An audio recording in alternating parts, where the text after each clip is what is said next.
ETF index mutual funds నేర్చుకుని stock మార్కెట్లో రాణించాలనుకుంటున్నారా? వెంటనే ఈ నెంబర్కి కాల్ చేయండి.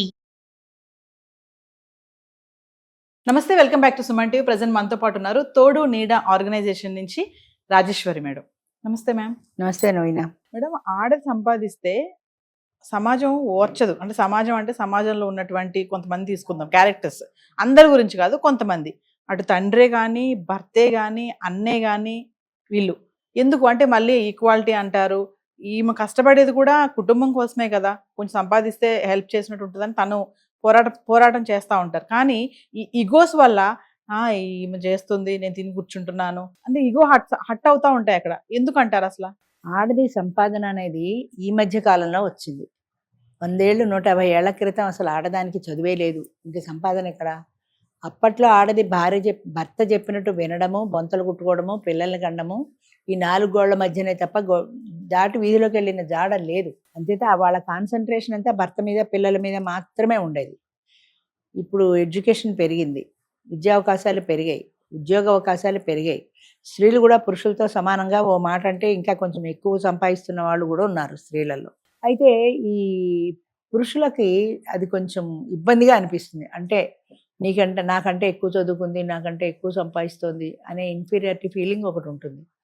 రెండోది, ఆడది సంపాదించడం అంటే కొంతమందికి ఇష్టం ఉండదు. అంటే ఇప్పుడు చదువుకుని ఉద్యోగం చేసి ఆడదైనా సరే వాళ్ళు ముందే కండిషన్ పెడతారు, పెళ్ళి అయితే నువ్వు ఉద్యోగం చేయకూడదు, నన్ను పిల్లలే చూసుకోవాలి, ఇంటికే పరిమితం అవ్వాలి అనే కండిషన్ పెట్టే మగాళ్ళు కూడా ఉన్నారు. ఎందుకంటే వాళ్ళకి ఇష్టం లేదు, అంటే బయట మగాళ్ళలో 10 మందిలో తిరగటం, సంపాదించడం, నీ సంపాదన అవసరం లేదు, నేనే సంపాదిస్తున్నాను చాలు అనేవాళ్ళు ఉన్నారు. ఇద్దరం సంపాదిస్తే కానీ వెళ్ళదు కాబట్టి నువ్వు విధిగా ఉద్యోగం చేసి తీరాలి అనే మగవాళ్ళు కూడా ఉన్నారు. అంతేత ఉద్యోగం చేయడం అనేది అది చాలామంది మగవాళ్ళకి ఇష్టం ఉండదు. తప్పనిసరిగా భార్యను ఉద్యోగాన్ని పంపిస్తున్నారు, కానీ భార్య ఇంటికే పరిమిత పిల్లల్ని నన్ను చూసుకుంటే చాలు అనే భావన చాలా మందిలో ఉంది. ఎందుకంటే తరతరాలుగా మొదటి నుంచి అలవాటు అయిపోయింది 4 గోళ్ల మధ్యనే ఆడది ఉండడం అనేది. అందుకని ఇవాళ ఆడది కూడా బయటకు వచ్చింది అనేది యాక్సెప్ట్ చేయలేరు వాళ్ళు. వాళ్ళొక సలహా ఇస్తే కూడా తీసుకోరు మేడం. ఉద్యోగం చేసే లేడీ సలహా ఇచ్చినా కూడా తీసుకోరు. నువ్వు నాకు చెప్పేది ఏంటి, నాకు తెలియదు అనుకున్నావా, నువ్వు నాకు చెప్తావా, మేలుగా చాలా ఉంటుందమ్మా అందులో. మనం అది నిజమైనా కాకపోయినా, వాడు ఒప్పుకున్నా ఒప్పుకోకపోయినా మేల్ ఈగో అనేది చాలా ఉంటుంది. నువ్వు నాకు చెప్పేదేంటి, నువ్వు ఆడదాన్ని నోరు మూసుకొని కూర్చో. మా తాత ఎప్పుడు మా అమ్మమ్మని తిట్టాడు, పో వంటింటకు పో, పో వంటింటకు పో అని. అంటే వంటిల్లే ఆవిడ సామ్రాజ్యం, మిగతా గదులతో ఆవిడకేం సంబంధం లేదా అంటే ఆవిడ తలంచుకుని వెళ్ళిపోయేది. అంటే చిన్నప్పుడు మాకు అనిపించేది ఎందుకు అలా వెళ్ళిపోతుంది అని. ఆయన తిట్టాడు కాబట్టి ఆవిడ వెళ్ళిపోయింది, ఆ వంటిల్లే ఆవిడ సామ్రాజ్యం అన్నట్టు. అంచేత ఆ మైండ్ సెట్ ఎంతసేపు వంటింటికే పరిమితమైంది తప్ప అది దాటి వీధి గదిలోకి వచ్చిన ఆడది లేదు ఆ రోజుల్లో. ఇప్పుడు కాలం మారి వీధి గదంటే గడప దాటి ఉద్యోగాలకే వెళుతున్నారు. అలా ఉద్యోగాలకు వెళ్ళిన ఆడవాళ్ళు బాయ్ ఫ్రెండ్స్తో తిరుగుతారు, కలిసి కాఫీలకు వెళ్తారు, అందులో చెడున్నా లేకపోయినా వాళ్ళతో మాట్లాడతారు. అది చాలామంది మగవాళ్ళకి ఇష్టం ఉండదు.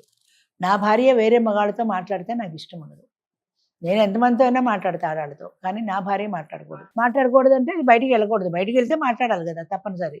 అంచేతే అది బయటికి వెళ్ళకుండా ఇంట్లో ఉండడమే పరిమితం. కానీ డబ్బు కావాలి కదా, ఓ ఉద్యోగంతో జీతంతో వెళ్ళదు. ఏ మాటగా ఆ మాట మేడం. ఎంత టెక్నాలజీ వచ్చినా, ఇంత రన్నింగ్ లైఫ్లో హస్బెండ్ అండ్ వైఫ్ ఇద్దరు సంపాదిస్తున్నా, సో పెళ్లి కానీ అమ్మాయి అయినా సరే ఇంట్లో అమ్మాయి సంపాదిస్తున్నా, ఈ ఈగో అనేది ఇప్పుడు కూడా ఉందిగా. ఇప్పుడు కూడా ఉంది. ఎందుకు అయ్యో కష్టపడుతుంది, మన కోసమే కష్టపడుతుంది అని చెప్పి తండ్రి ఎందుకు అనుకోడు? ఆ అక్క నా కోసమే కష్టపడుతుందని అన్నయ్య ఎందుకు, తమ్ముడు ఎందుకు అనుకోడు? మేలిగా ఉంటున్నా మగవాళ్ళగా పుట్టినప్పుడు వాళ్ళ పుట్టుకలోనే ఆ లక్షణం వచ్చేసింది.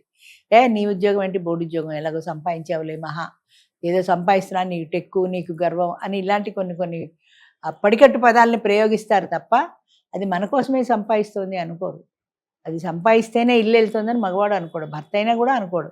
ఇద్దరు సంపాదించబట్టే ఇల్లు నడుస్తుంది అని ఎక్కడ అసలు ఆ మాటే అన్నారు. వాడు మనసులో తెలుసు, కానీ ఆ మాట బయటికి ఒప్పుకోవడానికి ఇష్టపడరు. అదేదో సినిమాలో శ్రీకాంత్ చెప్తాడు, భార్యాభర్తలు ఇద్దరు సమానమే, కానీ భర్త కొంచెం ఎక్కువ సమానం అంటాడు. సమానంలో ఎక్కువ తక్కువలు ఉంటాయా అంటే ఆ ఫీలింగ్ వాళ్ళ మైండ్లో ఉండిపోయింది తరతరాలుగా. ఏనాటి నుంచో ఆ మేలిగో అలాగే ఆ జులుం చెలాయిస్తూ వచ్చారు కాబట్టి ఇప్పటికీ అలాగే ఉంది. అది యాక్సెప్ట్ చేసిన ఆడవాళ్ళు ఉన్నారు, యాక్సెప్ట్ చేయని ఆడవాళ్ళు ఉన్నారు, అది వేరే విషయం అనుకో. కానీ మేలుగా మాత్రం తొందరగా యాక్సెప్ట్ చేయదు. సమాజం ఎప్పుడు కూడా ఆడది డిపెండ్ అయి ఉండాలి అని అనుకుంటుందా?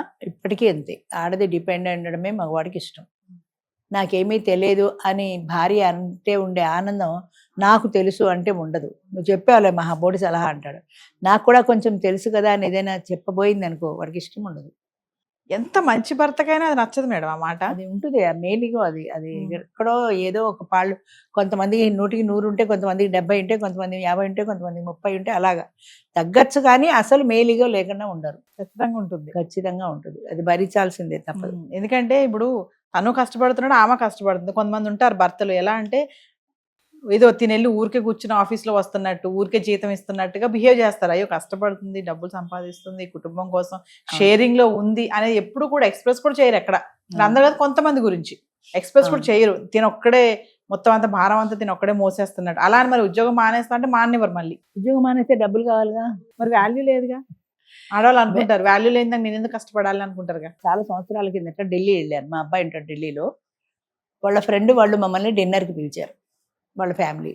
సరే వెళ్ళాం. వాళ్ళు బెంగాలీస్. అతను ఉన్నాడు ఇంట్లో. ఆవిడ ఇంకా ఆ యూనివర్సిటీ నుంచి రాలేదు. అమ్మాయి పిహెచ్డీ ఏదో చేస్తుంది, యూనివర్సిటీలో ఉంది. సరే వచ్చాడు, రమ్మన్నాడు, కూర్చోమన్నాడు. ఆ అమ్మాయి 8 గంటలకో ఎప్పుడో వచ్చింది ఇంటికి. అలసిపోయి పొద్దున్నంతా పని చేసుకొని రాత్రి ఇంటికి వచ్చింది. కాళ్ళు కడుక్కోవడానికి బకెట్లో నీళ్లు లేవు బాత్రూంలో. మొగుడిని అడిగేది, అయ్యో నీళ్ళైనా పట్టలేదా నువ్వని.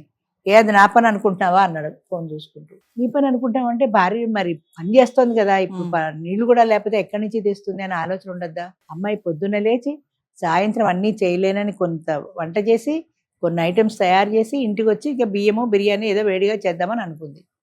నీళ్ళు లేవు. కాస్త నీళ్ళైనా పట్టచ్చు కదా అంటే ఏదో తిట్టాడు దాన్ని. నాకు ఇదే ఉద్యోగం అనుకున్నావు, నాకేం పని లేదనుకున్నాను. నువ్వు పనుందో లేదో, నువ్వు ఇంట్లో ఉన్నావు, నేను ఇంట్లో లేను కదా. ఉన్నప్పుడు కాస్త నీళ్ళు పడితే నీ సొమ్మేం పోయింది. నాకు ఇలాంటి పనులు చెప్పగవు, నువ్వు ఇష్టమైతే చేయి, కష్టం అయితే మానే. భలే ఆ మాట మాత్రం బాగా అంటారు.